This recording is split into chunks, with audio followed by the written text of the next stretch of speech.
నీకు దేవుడు ఫలితం ఇచ్చే దేని బట్టి ఇస్తాడు తెలుసా? నీ మాటలు బట్టి ఇవ్వట్ల, నీ హృదయాన్ని బట్టి ఇస్తున్నాడు. 17:10 ఇక్కడ బైబిల్ చెప్తుంది, ఒకరి ప్రవర్తనను బట్టి వాని క్రియల ఫలము చొప్పున ప్రతీకారము చేయుటకు యెహోవాను నేను హృదయములను పరిశోధించువాడను, అంతరంద్రియములను పరీక్షించువాడను.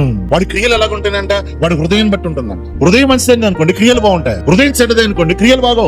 సో ఇప్పుడు దేవుడు ఎక్కడ చూస్తాడు? ఫస్ట్ క్రియ చోట్ల హృదయాన్ని చూస్తున్నాడు. దేవుడు హృదయాన్ని పరిశోధించి ప్రతీకారం చేస్తాడంట. అంటే ఆయన ఏం చేస్తాడు? దానికి రివార్డ్ ఇస్తాడు. పాస్టర్ ప్రతీకారం ఉంది కదా అంటే దానికి జడ్జిమెంట్ కదా, 100% జడ్జిమెంట్. కానీ రివర్స్ చూడండి, బొమ్మ చూసా, బొరుసుడు ఇక్కడ ఏం కనపడుతుంది? హృదయ బండు ప్రభా, you will do the great things. నేను నీ యొక్క కార్యాలు నమ్ముతున్నాను ప్రభా. నేను వెళ్తుంది చాలా రఫ్, నేను ఏది చేసినా ఫెయిల్యూర్ అవుతున్నాను. కానీ నా ఫెయిల్యూర్ నా ముగింపు కాదు, నా విజయం నా ముగింపు. ఎందుకంటే నువ్వు నన్ను డిజైన్ చేసావు ప్రభా.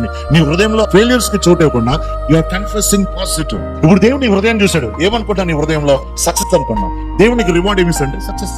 సో అది బైబిల్ ఇచ్చేస్తుంది. సో మన హృదయం చాలా ప్రాముఖ్యమైనది. కానీ బీ కేర్ఫుల్. నీ సక్సెస్ దేని మీద ఆధారపడి ఉంటే? నీ థాట్స్ మీద ఆధారపడి.